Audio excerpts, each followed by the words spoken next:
கடன் பிரச்சனை என்கிற அவமானம், வியாதி என்கிற அவமானம், அப்படியே தலை குனிந்த ஒரு வாழ்க்கைங்க. எங்கள் கிராமத்தில் என்னால் தலை நிமிர்ந்து நடக்க முடியல, நல்லா இருந்த குடும்பம் இப்போ தலை குனிவுக்குள் ஆயிட்டோம், அப்படிலாம் வேதனைப்பட்டு நிற்கலாம். இயேசு உங்களை தலை நிமிர்ந்து நடக்கிற தேவன்.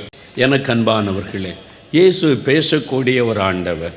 அவரோடு பழகி பாருங்க, அருமையாய் பேசுவார்.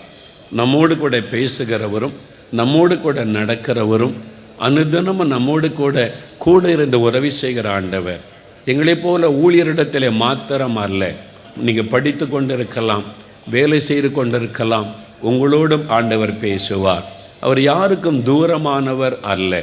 ஆனால் உங்களை பரிசுத்தத்துக்கு ஒப்பு கொடுக்க வேண்டும். பரிசுத்தம் இல்லாமல் ஒருவனும் தேவனை தரிசிக்க முடியாது. உங்களுடைய இருதயத்திலே பரிசுத்தம், சிந்தனையிலே பரிசுத்தம், உங்களுடைய வாழ்க்கையிலே பரிசுத்தம், நீதி, நேர்மை, முடிந்த அளவிற்கு பரிசுத்தமாக இருக்க பிரயாசப்படுகிற ஒரு வாழ்க்கை வாழ வேண்டும்.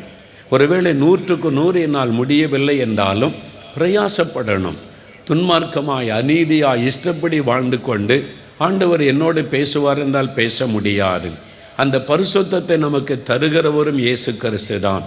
நானே உன்னை பரிசுத்தமாக்குற கர்த்தர் என்றவர் சொல்லி இருக்கிறார். நீங்கள் பரிசுத்தத்தை விரும்பி, ஆண்டவரே என் வாழ்க்கையில் பரிசுத்தம் எனக்கு வேணும் அப்படின்னு நீங்கள் ஒப்பு கொடுத்து ஜெபித்தால் ஆண்டவர் உங்களுக்கு பரிசுத்தத்தை கொடுத்து அவரே உங்களுக்கு தன்னுடைய பரிசுத்த ஆவியினால் அபிஷேகம் பண்ணி தேவனோடு பேசவும் அவருடைய குரலை கேட்கவும் உதவி செய்வார். சிலர் சொல்லுவாங்க, இயேசு எப்படி பேசுவார், இப்படிலாம் பேசுவாரா என்று. எனக்கு அன்பானவர்களே, நம்முடைய ஆவியோடு கூட பரிசுத்த ஆவியானவர் மூலமாய் அவர் பேசுவார். இதை நாம் விவரித்து சொல்லி விளங்க முடியாது. நீங்கள் அந்த அனுபவத்தில் வரும் பொழுது தான் உங்களுக்கு தெரியும். எனக்கு தெரிந்த சில வியாபாரிகள் ஆண்டவரிடத்தில் காலைதோறும் ஜெபம் பண்ணி தேவனுடைய ஆலோசனை பெற்று தொழில் செய்கிற பலரை எனக்கு தெரியும். ஒரு ஜட்ஜி எனக்கு தெரியும், சொன்னாங்க, நான் தினந்தோறும் ஆண்டவரிடத்தில் காத்திருந்து நான் பார்க்கிற வழக்கில் உண்மை தன்மை என்னது என்பதை கர்த்தர் எனக்கு தெளிவாய் சொல்லி தருவார் என்று சொன்னார்கள். காலேஜில் படிக்கிற ஒரு மாணவன் சொன்னான், ஆண்டவர் என்னோடு பேசும் வரைக்கும் தினந்தோறும் அதிகாலையில் ஜெபம் பண்ணுவேன் என்று சொன்னான். இயேசுக்கு பட்சபாதம் கிடையாது. நீங்கள் யாராயிருந்தாலும் உண்மையாய் அவரை தேடினால் அவருக்கு காணிக்கை கொடுத்து பணம் கொடுத்தெல்லாம் இயேசுவை தரிசிக்க முடியாது. இயேசுவை தரிசிப்பது என்பது சுத்த இருதயம் இருக்கணும், பாவ வழிகளை விட்டு மனம் திரும்பணும், நம்மை ஒப்பு கொடுக்க வேண்டும். தவறான சம்பாத்தியம் செய்திருந்தால் அதை விட்டு மனம் திரும்பி அதை திரும்ப கொடுத்து விட வேண்டும். அநியாய சம்பாத்தியம் செய்கிறவர்களோடு இயேசு பேச முடியாது. உங்களுடைய சம்பாத்தியத்தில் சுத்தம் இருக்க வேண்டும். எல்லாவற்றிலும் பரிசுத்தம், முடிந்த அளவுக்கு பரிசுத்தமாக இருக்க உங்களை அர்ப்பணித்து கொண்டு எல்லாவற்றிலும் வெறும் பக்தியாக பைபிள் வாசிக்கிறேன், ஜெபிக்கிறேன், சர்ச்சுக்கு போகிறேன் என்பது மாத்திரம் அல்ல. உங்களுடைய குடும்ப வாழ்க்கை, சமுதாய வாழ்க்கை எல்லாத்துலேயுமே ஒரு பரிசுத்தம் இருக்கணும். வருமானத்தில் பரிசுத்தம் இருக்கணும். சம்பளத்துக்கு மேலே துன்மார்க்கமாய் தவறான வழியில் பணம் வீட்டுக்குள்ளே வரக்கூடாது. நீங்கள் சம்பாதிக்கிற பணத்திற்கு அரசாங்கத்திற்கு ஒழுங்காய் வரி செலுத்த வேண்டும். அதை குறித்து பைபிளில் தெளிவாக எழுதப்பட்டிருக்கிறது. வரி ஒழுங்காக செலுத்தாத கிறிஸ்தவர்கள் பாவம் செய்கிறவர்கள். அப்படிப்பட்டவர்களை தேவன் ஆசீர்வதிக்க முடியாது. உங்களுடைய வருமானத்திற்கு ஒழுங்காக அரசாங்கத்திற்கு வரி செலுத்த வேண்டும். இந்த மாதிரி நீதி, நேர்மை, ஒழுங்கு எல்லாம் பைபிளில் நமக்கு சொல்லப்பட்டிருக்கிறாரு. நிறைய பேர் அதை அறிவது, பைபிள் வாசித்தா போதும், ஜெபிச்சா போதும், ஆண்டவர் ஆசீர்வதிச்சான்னு நினைக்கிறாங்க. இல்லை, வசனத்தின்படி வாழ நம்மை ஒப்பு கொடுக்க வேண்டும். வசனத்தின்படி வாழ வேண்டும். வசனத்தில் ஆண்டவர் நமக்கு என்ன சொல்லி கொடுத்திருக்கிறார் என்பதிலே ஒவ்வொருவரும் கவனம் செலுத்த வேண்டும். ஒரு குடும்பம் என்றால் ஒரு கணவன் எப்படி இருக்கணும், மனைவி எப்படி இருக்கணும், பிள்ளைகள் எப்படி இருக்கணும், பெற்றோராக எப்படி இருக்கணும், பைபிளில் சொல்லப்பட்டிருக்கிறது. நீங்கள் அரசாங்கத்தில் பணி செய்தால் ஒரு அரசாங்க அதிகாரியாக எப்படி பணி செய்யணும், நீங்கள் லஞ்சம் வாங்கக்கூடாது, பொய் குற்றச்சாட்டு சொல்லக்கூடாது, உங்களுடைய அதிகாரத்தை துஷ்பிரயோகம் பண்ணக்கூடாது, எல்லாம் பைபிளில் இருக்குது. நீங்கள் அந்த வசனத்தை நான் காண்பிப்பேன். அதனால தான் சொல்கிறேன், இப்படிப்பட்ட ஒரு வாழ்க்கைக்கு அர்ப்பணிக்கணும். நீங்கள் அரசியல்வாதியாக கூட இருக்கலாம், நேர்மையான அரசியல்வாதியாக இருக்கணும். லஞ்சம், ஊழல் வாங்கி மக்களை ஏமாத்துறவங்களா இருக்கக்கூடாது. அப்போ தான் ஆண்டவர் பேசுவார், அப்போ தான் ஆண்டவரை தரிசிக்க முடியும். நீங்கள் பிஸ்னஸ்மேனாக இருக்கலாம், கலப்படம் செய்து சம்பாதிக்கக்கூடாது, கள்ளக்கணக்கு எழுதக்கூடாது, நேர்மையாக இருக்கணும். தேவன் என்னை பார்க்கிறார், நான் செய்வதை என் ஆண்டவர் கவனிக்கிறார் என்ற உணர்வோடு கூட நம்ம வாழணும். எப்படியே வாழலாம், வாரத்தில் ஒரு நாள் போய் காசு கொடுத்துட்டா போதும், ஆண்டவரை தரிசித்தரலாம், அது நடக்காது. இயேசு கிறிஸ்து கிட்ட, இயேசு கிறிஸ்து பரிசுத்தமுள்ள ஆண்டவர், நீதி உள்ள ஒரு தேவன். அவருக்கேற்ற ஒரு நீதி, நேர்மை, பரிசுத்தம் நமக்குள்ள இருந்தால் தான் ஆண்டவர் பேச முடியும். ஒரு நாளில் முடிந்து விடுவதல்ல. நாம் பாவம் நிறைந்த உலகத்தில் வாழ்கிறதுனால அனுதினமும் பாவ சோதனைகள், சில பலவீனங்கள் வரும். அதனால தான் நாங்கள் தினமும் முழங்காலில் நின்று இந்த வசனத்தை வாசித்த கண்ணீரோடு ஜெபிக்கிற, ஆண்டவரே இந்த வசனத்தின்படி நான் பரிசுத்தமாக இருக்கணுமே, எனக்கு இன்னும் பரிசுத்தம் தாரும். நான் முற்றம் தேறினவனாக எண்ணுவதில்லை, நான் முற்றிலும் பரிசுத்தமாகிவிட்டேன் என்று சொல்லுவதில்லை. நானும் பலவீனமுள்ள மனிதன். அனுதினமும் இவன் பரிசுத்தத்துக்காக இயேசுகிட்ட போய் நான் ஜெபம் பண்ணுகிறேன், ஆண்டவருடைய வசனத்தை தியானிக்கிறேன். ஆண்டவரே என்னை பரிசுத்தப்படுத்தும், என் கண்களிலே பரிசுத்தம், என் சிந்தனையிலே பரிசுத்தம், என் வாழ்க்கையிலே பரிசுத்தம், என் ஊழியத்திலே பரிசுத்தம். அதனால தான் தைரியமாய் பேசுகிறேன். அரசாங்கத்துக்கு ஒழுங்காக நான் கணக்கு காண்பிக்கிறேன், இன்கம் டாக்ஸ் கட்டுகிறேன், அரசாங்கத்தை ஏமாற்றுவதில்லை. ஊழியம் செய்கிறேன் என்றால் நீங்கள் அனுப்புகிற காணிக்கையை நேர்மையாய் நாங்கள் கணக்கு வைத்து செலவு செய்கிறோம். அதில் ஏமாற்றினால்தான் பயப்பட வேண்டும். தேவனுக்கு முன்பாக சுத்த இருதயத்தோடு எனக்கு காணிக்கை அனுப்புகிற மக்களுக்கு உண்மையுள்ளவனாய் இருக்க பிரயாசப்படுகிறேன். அதனால் தான் தைரியமாக என்னால் பேச முடிகிறது. எனக்கு அன்பானவர்களே, நாம் இன்னும் பரிசுத்தமாகணும். நாம் ஒன்று தினமும் பரிசுத்தத்தை விரும்பணும். கிறிஸ்தவர்கள் தினந்தோறும் வேத வாசித்தை ஜபம் பண்ணி நான் இன்னும் ஆண்டவரை நெருங்கணும், இயேசுவோடு நெருக்கமாக வாழணும்னு தாகம் கொள்ள வேண்டும். அதான் கிறிஸ்தவ வாழ்க்கை, இயேசுவோடு வாழ்வது. ஞாயிற்றுக்கிழமை மட்டும் சர்ச்சில் போய் காணிக்கை போட்டுட்டு அப்புறம் இஷ்டப்படி வாழ்வதல்ல கிறிஸ்தவ வாழ்க்கை. தினமும் இயேசுவோடு வாழ்வது, இயேசுவோடு நடப்பது. நீங்கள் எங்கே போனாலும் இயேசு என் கூட இருக்கிறார், நான் செய்வதை கவனிக்கிறார் என்ற உணர்வு நமக்குள்ள இருக்கணும். சின்ன சின்ன காரியத்தில் கூட பரிசுத்தத்தை விரும்ப வேண்டும். ஒரு சகோதரி ஜெப கடிதம் கொடுத்திருந்தார்கள். நான் இந்த ஜெப குறிப்புகளை வாசித்து ஜெபித்து கொண்டிருந்தேன். அதில் ஒரு சகோதரி எழுதி இருக்கிறாங்க, ஐயா எனக்கு திருமணம் ஆயிற்று, கணவரோடு தான் இருக்கிறேன். ஆனால் இந்த செல்ஃபோன், அதாவது அந்த டச் செல்ஃபோன், அது என்னை நிறைய பாவத்துக்குள்ளாக்குகிறது. அது வேண்டான்னு அதை விற்றுட்டேன், இனிமேல் அதை வாங்கக்கூடாது, நான் அதை பயன்படுத்தக்கூடாது, அது என் பரிசுத்தத்தை பாதிக்கிறது, எனக்காக ஜெபம் பண்ணுங்கன்னு எழுதியிருக்கிறாங்க. சின்சியர், அது உண்மை. அதுதான் உண்மையான கிறிஸ்தவர்கள். உண்மை அது. செல்ஃபோன் வழியாக இன்றைக்கு சாத்தான் நுழைந்து நிறைய பேருடைய பரிசுத்தத்தை கெடுத்து கொண்டிருக்கிறான், தவறான பாதையில் நடத்துகிறான். நாம் அதை உணர்ந்து செல்ஃபோனில் கூட ஒரு பரிசுத்தம் இருக்க வேண்டும். யாரோடு பேசுகிறோம், என்ன பார்க்கிறோம், கவனம் செலுத்த வேண்டும். நம்முடைய ஆத்மாவை கரைப்படுத்துகிற பாவங்கள் செல்ஃபோனுக்குள் இருக்கிறது. தவறான காரிய சாத்தானுடைய கண்ணீர்கள் செல்ஃபோனுக்குள் இருக்கிறது. அதுக்கு பேர் வலைத்தளம். வலைன்னா என்ன அர்த்தம்? கண்ணி. வலையில் அகப்பட்டு கொண்டு அவ்வளவுதான். இன்னைக்கு வாலிபர்களை, இளம் பிள்ளைகளை சாத்தான் செல்ஃபோன் வழியாக கண்ணியில் அகப்படுத்துகிறான். பெற்றோர் அதில் கவனம் செலுத்த வேண்டும். பிள்ளைகளுடைய பயன்படுத்துகிற செல்ஃபோன் காரியத்தில் கவனம் செலுத்தணும். அதற்குள்ளே சாத்தானுடைய வலை இருக்கிறது, பாவத்தை தூண்டுகிற காரியம் இருக்கிறது, பாவத்தில் சிக்க வைக்கிற காரியம் இருக்கிறது என்பதை பிள்ளைகளுக்கு விளங்க பண்ண வேண்டும். நீங்கள் அதில் கவனம் செலுத்த வேண்டும்.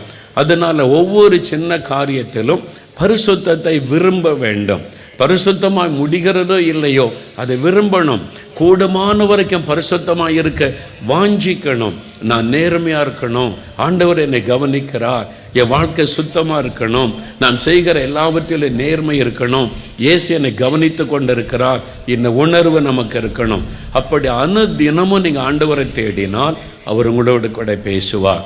உங்கள் மத்தியில் வந்து பிரசங்கம் பண்ணினா நல்லா சாப்பிட்டு தூங்கிட்டு வந்து பிரசங்கம் பண்ண முடியாது. உபவாசம் பண்ணி காத்திருந்து ஜெபிப்பார். நம்முடைய சரீரத்தை ஒடுக்கி ஜெபிக்கணும். கிறிஸ்தவர்கள் உபவாசத்தை மறந்து விட்டோம். உபவாசம் இருக்கணும். வாரத்தில் ஒரு நாளாவது சாப்பிடாமல் ஒருவேளை சாப்பாட்டையாவது ஒதுக்கி உங்களுடைய சரீரத்தை ஒடுக்கி நீங்கள் வசனத்தை தியானித்து ஜெபிக்க பழகணும். நீங்கள் ஆண்டவருடைய சமூகத்தில் காத்திருக்கணும். இந்த உபவாசம் அவசியம். நான் உபவாசம் பண்ணி எனக்காக ஜெபிக்கிறேன், நான் பரிசுத்தமாக இருக்கிறதற்கு நான் உபவாசம் பண்ணி என் சரீரத்தை ஒடுக்கி ஜெபிக்கிறேன். அப்படிலாம் நம்ம காத்திருந்து ஜெபிக்கும் போது ஆண்டவர் நம்மோடு கூட பேசுவார். அதுக்காக குடும்பத்தை விட்டுட்டு எங்கோ ஓட அவசியம் கிடையாது. உங்கள் குடும்பத்தோட சந்தோஷமாக இருக்கலாம். இயேசு நம்முடைய குடும்பத்தோடு வாழ்கிற ஆண்டவர். நம்ம குடும்பமாக சந்தோஷமாக இருப்பதை பார்த்து அவர் மகிழ்ச்சி அடைவார். ஏனென்றால் அவர் நம்முடைய தகப்பன், நம்மை பிள்ளைகளை போல பார்க்கிறார். என் பிள்ளைங்க நல்லா இருக்கணும், கணவன் மனைவி பிள்ளைகள் குடும்பமாக மகிழ்ச்சியாக இருக்கணும், அதுதான் ஆண்டவருடைய விருப்பம். ஆனால் இன்றைக்கி நிறைய குடும்பத்தில் சமாதானம் இல்லை. கணவன் மனைவிக்குள்ளே உரசல்கள், பெற்றோர் பிள்ளைகளுக்குள்ளே உரசல்கள், நிம்மதி இல்லை, குடும்பத்தில் வறுமை தரித்திரம் என்ற பல போராட்டங்கள். இயேசு இதிலிருந்தெல்லாம் நமக்கு விடுதலை கொடுத்து நம்மை ஆசீர்வதிப்பதற்கு தான் இந்த உலகத்தில் வந்தார். நீங்கள் சந்தோஷமாக மகிழ்ச்சியாக இருக்கணும், உங்களுடைய வருமானம் ஆசீர்வாதமாக இருக்கணும், உங்களுடைய மனைவி பிள்ளைகளோட சந்தோஷமாக இருக்கணும், அதுதான் இயேசுவின் விருப்பம். வேதத்தை வாசித்து பாருங்க, எப்பவும் கர்த்தருக்குள்ளே சந்தோஷமாக இருங்க, எப்பவும் மகிழ்ச்சியாக இருங்க அப்படின்னு தான் ஆண்டவர் சொல்லுகிறார். ஏன் துக்கம் வேதனை? இயேசுவுக்கு நம்ம முழுமையான இடம் கொடுக்காததுனால தான் நிறைய வேதனைகள். அதனால் இந்த நாளில் இருந்து உங்களை அர்ப்பணித்து கொள்ளுங்க. தினந்தோறும் வேதம் வாசிக்க, ஜெபிக்க, ஆண்டவரோடு நடக்க உங்களுடைய வாழ்க்கையை அர்ப்பணித்து கொள்ளுங்க. கர்த்தர் அப்பொழுது உங்களை ஆசீர்வதிப்பார். இதற்கு விரோதமாக இருக்கிற காரியம் என்ன தெரியுமா? ஒரு வசனத்தை மாத்திரம் நான் சொல்லி வேகமாக ஜெபத்துக்குள்ளே உங்களை நடத்த போகிறேன். லூக்கா 13ஆம் அதிகாரம் 10 முதல் 13 வசனம் வரைக்கும் வாசிக்க கேட்போம். ஒரு ஓய்வு நாளில் அவர் ஜெப ஆலயத்தில் போதகம் பண்ணி கொண்டிருந்தார். அப்பொழுது 18 வருஷமாய் பலவீனப்படுத்தும் ஆவியை கொண்ட ஒரு ஸ்திரீ அங்கே இருந்தாள். அவள் எவ்வளவும் நிமிரக்கூடாத கூனியாய் இருந்தாள். இயேசு அவளை கண்டு தம்மிடத்தில் அழைத்து, ஸ்திரியே, உன் பலவீனத்தினின்று விடுதலையாக்கப்பட்டாய் என்று சொல்லி அவள் மேல் தமது கைகளை வைத்தார். உடனே அவள் நிமிர்ந்து தேவனை மகிமைப்படுத்தினாள். இவள் இந்த 18 வருஷம் வேதனையில் இருந்தாள். அந்த பெண்ணைத்தான் ஆண்டவர் சந்தித்து அற்புதம் செய்கிறார். அவ்வளோ பெரிய கூட்டத்துக்குள்ள ஒரே ஒரு பெண்ணுக்கு ஆண்டவர் அற்புதம் செய்கிறார். ஏன்? அவள் 18 வருஷம் வேதனையில் இருந்தாள். நீண்ட நாள் அவளுக்கு வேதனை. 1 வருஷம் 2 வருஷம் அல்ல, 18 வருடம் வேதனையில் இருந்த, துக்கத்தில் இருந்த ஒரு பெண். எனக்கு இந்த அற்புதத்தை தியானிக்கும் போது ஆச்சரியமான சில காரியங்கள், நடந்த சம்பவங்கள் ஞாபகத்தில் எனக்கு வந்தது. ஒரு சமயம் நான் சேலத்தில் கூட்டம் நடத்த சென்றிருந்த பொழுது, அது 4 நாட்கள் கூட்டம். கடைசி நாள் கூட்டத்தில் ஒரு நண்பர் வந்தார். அவர் வந்து சொன்னார், நான் முதல் நாள் கூட்டத்துக்கு வந்திருந்தேன், பின்னாலே நின்று கொண்டிருந்தேன், எனக்கு முதுகு எலும்பில் ஒரு பிரச்சனை, ஸ்பைனல் கார்ட் ப்ராப்ளம். அதனால் என்னால் வண்டி ஓட்ட முடியாது, ஒரு பொருளை தூக்க முடியாது, ராத்திரியெல்லாம் படுக்கையில் ரொம்ப கஷ்டப்படுவேன், எவ்வளோ மருத்துவ மாத்திரை டாக்டர்கிட்ட கவனித்தும் ரொம்ப ஆபத்தான ஒரு சூழ்நிலைன்னு சொல்லிட்டாங்க. மனம் அடிவோடு நின்று இருந்தேன். அப்போ இயேசு, நீங்கள் சொன்னீங்க வியாதி உள்ள இடத்துல கை வைத்து ஜெபம் பண்ணுங்கன்னு சொன்னபோது நானும் கையை அப்படி பின்னால் வைத்து ஜெபம் பண்ணினேன். அந்த சமயத்தில் யாரோ ஒருவர் என் முதுகை தொட்டதை உணர்ந்தேன். ஒரு கை வந்து தடவி கொடுத்தது. யார் என்று திரும்பி பார்த்தேன். நான் தான் பின்னால் நிற்கிறேன், பின்னால் ஆட்களே இல்லை. அப்போ அறிந்து கொண்ட இயேசு தொட்டிருக்கிறார் என்று. உடனே ஒரு மாற்றம். நான் வீட்டில் போய் 3 நாளாய் சோதித்து பார்த்தேன். எனக்கு நல்ல சுகம். இன்றைக்கி சாட்சி சொல்ல வந்தேன். ஏன் இந்த அற்புதம் எனக்கு மறக்கவில்லை என்றால், இந்த வியாதி வந்து எவ்வளோ காலம் ஆயிற்று என்று கேட்டேன். அவர் சொன்னார், 18 வருஷம், 18 இயர்ஸ், 18 வருஷம் ஸ்பைனல் கார்டு வலியில் நரக வேதனை அனுபவித்திருக்கிறார். இயேசு தொட்டு சுகமாக்கினார். அவர் சொன்னார், வந்து ஒரு கை என்னை தொட்டது, அந்த தொட்ட உடனே அந்த வலி மறைந்தது. 18 வருஷ வியாதி. இந்த பெண்ணை தொட்டவுடன் அவருடைய நோய் மறைந்தது. 18 வருஷ பிரச்சனை மறைந்தது. அற்புத சுகம் உண்டானார். ஒரு சமயம் இந்த 4 மாவட்ட ஜெபத்தில் ஒரு சகோதரி வந்து சாட்சி சொன்னாங்க. அவங்க ஜெபம் முடிந்த உடனே அவங்க சொன்னாங்க, ஒரு ஆஸ்துமா வியாதி எனக்கு இழுத்துக்கிட்டே இருக்கும், மூச்சு விட முடியாது, அதுக்கான மருந்துகள், அதுக்கான சில உபகரணங்களை டாக்டர்ஸ் தந்திருக்கிறாங்க, அதை பயன்படுத்தி தான் மூச்சு விட முடியும். இன்றைக்கு இயேசு என்னை தொட்டார். அப்போ எனக்குள்ள ஒரு அசுத்த ஆவி வெளியேறி போச்சிரு, இப்போ நல்லா மூச்சு விட முடியுது, ஆஸ்துமா வியாதி இல்லை. ஏன் அந்த அற்புதம் எனக்கு மறக்கலை? நான் அவன்கிட்ட கேட்டேன், இந்த வியாதி வந்து எத்தனை வருஷம் ஆயிற்று? 18 வருஷம் ஆயிட்டுன்னு சொன்னாங்க. எனக்கு ஆச்சரியம். 18 வருஷமா? திருப்பி கேட்டேன். ஆமாம் ஐயா, 18 வருஷம் என் ஆஸ்துமா நோய் இன்றைக்கு என்னை விட்டு மறைந்து விட்டார். அந்த ஆவி போன உடனே வியாதி போய் விட்டார். இயேசு கிறிஸ்து கொடுத்த சுகம். இன்னொரு சமயம் டிவியில் சாட்சி சொல்ல ஒரு குடும்பத்தார் வந்திருந்தாங்க. அழகான குழந்தையோடு வந்திருந்தாங்க. ரொம்ப வேதனையோடு கண்ணீரோடு அவமானப்பட்டது, குழந்தை இல்லாதனால மற்றவங்களால் புறக்கணிக்கப்பட்ட வேதனையெல்லாம் சொல்லி இந்த ஜெபத்துக்கு வந்த ஐயா, இயேசு எங்களுடைய கண்ணீரை கண்டு நீங்கள் ஜெபித்த போது ஆசீர்வதித்து ஒரு குழந்தை தந்திருக்கிறார் என்றாங்க. எத்தனை வருஷமாக குழந்தை இல்லாமல் கஷ்டப்பட்டீங்கன்னு கேட்டேன். 18 வருஷம்னு சொன்னாங்க. அதனால தான் எனக்கு சில அற்புதங்கள் மறக்கவே இல்லை. 18 வருஷம், இங்கே 18 வருஷம் வியாதிப்பட்டு முடக்கப்பட்ட ஒரு பெண், ஆண்டவர் அவளுக்கு சுகம் கொடுக்கிறார். நீண்ட காலம். அது மாத்திரம் இல்லை, குனிந்தே நடக்கிறாள், நிமிர்ந்து நடக்க முடியலை. நீங்கள் அவமானத்துக்கு நடுவில் இருக்கலாம். குழந்தை இல்லைன்ற அவமானம், கடன் பிரச்சனை என்கிற அவமானம், வியாதி என்கிற அவமானம், அப்படியே தலை குனிந்த ஒரு வாழ்க்கைங்க. எங்கள் கிராமத்தில் என்னால் தலை நிமிர்ந்து நடக்க முடியல, நல்லா இருந்த குடும்பம் இப்போ தலை குனிவுக்குள் ஆயிட்டோம், அப்படிலாம் வேதனைப்பட்டு நிற்கலாம். இயேசு உங்களை தலை நிமிர்ந்து நடக்கிற தேவன். நம்முடைய கட்டுகளை அறுத்து அவர் நிமிர்ந்து நடக்க பண்ணுகிற தேவன் என்று லேவியராகமம் 26ஆம் அதிகாரம் 13ஆம் வசனத்தில் சொல்லப்படுகிற நுகத்தடிகளை முறித்து நம்மை நிமிர்ந்து நடக்க பண்ணுகிற தேவன். சாத்தான் வைக்கிற நுகத்தடிகளை முறித்து அவர் நிமிர்ந்து நடக்க பண்ணுகிற தேவன். பிரியமானவர்களே, இயேசு உங்களோடு தெளிவாக பேசியிருக்கிறார்ல, இது உங்களுக்குரிய செய்தி, தேவனிடத்திலிருந்து வரக்கூடிய செய்தி. நீங்கள் விடுதலை பெற்றுக்கொள்வீங்க. ஒரு நோய், ஒரு வியாதி, ஒரு பலவீனம் சாத்தான் உங்களை தாக்கியிருக்கலாம். உங்களுடைய குடும்பத்தில் யாரோ ஒருவரை தாக்கி நோய் படுக்கையில் வச்சிருக்கலாம். உங்களுடைய குழந்தைகள், உங்களுடைய மனைவி, கணவர், யாரோ ஒருவர் பாதிக்கப்பட்டு கலைஞன்னு இருக்கலாம். டாக்டர்ஸ் ஒன்றும் இல்லைன்னு சொல்கிறாங்க, மருந்தெல்லாம் வேலை செய்ய மாட்டேங்குது, எல்லாரும் கைவிட்டுட்டாங்க, நீ கலங்குறீங்களா? பயப்படாதங்க. பிசாசின் வல்லமையில் அகப்பட்ட எல்லாரையும் இயேசு குணமாக்கினார். வேதத்தில் பார்த்தோம்ல, உங்களை குணமாக்குவார். விசுவாசிங்க. உங்களுக்கு ஒரு விடுதலை சுகத்தை கொடுக்க சிலுவையில் ரத்தம் சிந்தி மறித்திருக்கிறார். அவருடைய தழும்புகளால் குணமாகிறோம். அவருடைய தழும்புள்ள கரம் உங்களுக்காக நீட்டப்பட்டிருக்குது. இப்போ நான் ஜெபிக்க போகிறேன். வியாதியுள்ள இடத்துல கை வைங்க. எங்கே சுகம் வேணும்? கட்டி இருக்குதா, வலி இருக்குதா, வேதனை இருக்குதா, இருதயம் பாதிக்கப்பட்டிருக்கா, லங்ஸ் பாதிக்கப்பட்டிருக்கா, அந்தந்த இடத்துல கை வைங்க. அல்லது இருதயத்தில் கை வைத்து கொள்ளுங்க. வியாதிப்பட்ட குழந்தைகள், வியாதிப்பட்ட யாராவது படுக்கையில் இருந்தால் அவங்க மேலே நீங்கள் கை வைத்து கொள்ளுங்க. உங்கள் விசுவாசத்தை வெளிப்படுத்தும்படி நீங்கள் கை வைத்து கொள்ளுங்க. இப்போ நான் ஜெபிக்க போகிறேன். என் கூட சேர்ந்து நீங்களும் ஜெபிக்கணும். இயேசுவின் தழும்புகளால் சுகமாவீங்க.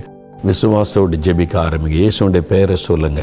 அந்த நாமத்தை சொல்லி கூப்பிடணும். இயேசுவே தொடும், இயேசுவே குணமாக்கும், இயேசுவே விடுதலை தாரும், உங்களுடைய தழும்புகளால் சுகம் உண்டாகட்டும் அப்படி சொல்லணும். ஜெபிக்கலாமா? தகப்பனே, இப்பொழுதும் நசரேயனாகிய இயேசு கிறிஸ்துவின் நாமத்தில் உம்முடைய பிள்ளைகளுடைய சுகத்துக்காக ஜெபிக்கிறேன். இந்த வியாதிகளை கொண்டு வருகிற பொருளாதார ஆவிகளை நான் கடிந்து கொள்கிறேன் இயேசுவின் நாமத்தில். ஆஸ்துமா நோயை கொண்டு வருகிற பிசாசை கடிந்து கொள்கிறேன். கேன்சர் வியாதியை கொண்டு வருகிற சாத்தானை கடிந்து கொள்கிறேன். குருட்டு ஆவிகள், கண்களை தாக்கியிருக்கிற ஆவிகளை இயேசுவின் நாமத்தில் கடிந்து கொள்கிறேன். செவிட்டு ஆவிகள், காதுகளை அடைத்து கொண்டிருக்கிற செவிட்டு ஆவிகளை கடிந்து கொள்கிறேன் இயேசுவின் நாமத்தில். கேன்சர் வியாதியை கொண்டு வருகிற ஆவிகள், நரம்புகளை, எலும்புகளை தாக்கி வேதனைப்படுத்துகிற, பலவீனப்படுத்துகிற ஆவிகளை கடிந்து கொள்கிறேன் இயேசுவின் நாமத்தில். விலகிப்போ இந்த சரீரத்தை விட்டு, விலகிப்போ பொல்லாத ஆவியை இந்த குடும்பத்தை விட்டு. வியாதி படுக்கை மாறட்டும். படுக்கையிலே முடக்கி வைத்திருக்கிற பொல்லாத ஆவிகள் இயேசுவின் நாமத்தில் விலகட்டும். வாத வியாதிகள் விலகட்டும். முடக்கு வாதங்கள் விலகட்டும். திமிர்வாத நோய் விலகட்டும் இயேசுவின் நாமத்தில். நடக்க முடியாத இந்த குழந்தை நடக்கட்டும். சகல வியாதியின் கட்டுகளும் இயேசுவின் நாமத்தில் அறுக்கப்படட்டும். உம்முடைய வல்லமை பாய்ந்து செல்லட்டும். ஒவ்வொருவர் மீதும் இறங்கட்டும். ஒவ்வொரு வீடுகளுக்குள்ளும் சுகமளிக்கிற வல்லமை இறங்கட்டும். விடுதலை இயேசுவின் நாமத்தில் உண்டாகட்டும். சுகம் இயேசுவின் நாமத்தில் உண்டாகட்டும். இயேசுவின் நாமத்தில், இயேசுவின் நாமத்தில் சுகம், இயேசுவின் நாமத்தில் விடுதலை, இயேசுவின் நாமத்தில் அற்புதங்கள் ஒவ்வொருவருக்கும் நடக்கட்டும். நீ தொட்டதற்காய் ஸ்தோத்திரம், சுகம் கொடுத்ததற்காய் ஸ்தோத்திரம். அடியே வாய்தரன் இயேசுவே ஸ்தோத்திரம்னு சொல்லுங்க. நல்ல சொல்லுங்க. இயேசுவே ஸ்தோத்திரம். என்னை தொட்டதற்காய் ஸ்தோத்திரம், விடுதலை தந்ததற்காய் ஸ்தோத்திரம், சுகம் கொடுத்ததற்காய் ஸ்தோத்திரம். இயேசுவின் நாமத்தில் சுகத்தை பெற்றுக்கொள்கிறோம். இயேசுவின் நாமத்தில் விடுதலை பெற்றுக்கொள்கிறோம். இயேசுவே உமக்கு ஸ்தோத்திரம். என் கொடுத்த விடுதலைக்காக நன்றி. இன்று முதல் நல்ல சுகத்தையும் ஆரோக்கியத்தையும் ஆசீர்வாதத்தையும் உடைய பிள்ளைகள் அனுபவிக்கட்டும். இயேசு கிறிஸ்துவின் நாமத்தில் ஜெபிக்கிறோம் பிதாவே. ஆமேன், ஆமேன். இயேசுடைய கரம் உங்களை தொட்டு விட்டது. நல்ல ஒரு சுகம். செய்ய முடியாத செய்து பாருங்க. எழும்புங்க, நடங்க, தேடி பாருங்க. இந்த வலி, வேதனை, நோய்கள் இல்லை. இயேசு சுகமாக்கி விட்டார். இயேசுவை ஸ்தோத்திரம் ஆண்டவரை துதித்து கொண்டே இருங்க. மாற்றத்தை காண்பீங்க. நீங்கள் பெற்றுக்கொண்ட அற்புதத்தை எங்களுக்கு கட்டாயம் தெரியப்படுத்துங்க. நாங்களும் உங்களுக்காக தேவனை துதிப்போம். கர்த்தருடைய ஆசீர்வாதம் என்றும் உங்களோடு இருப்பதாக. ஆமென்.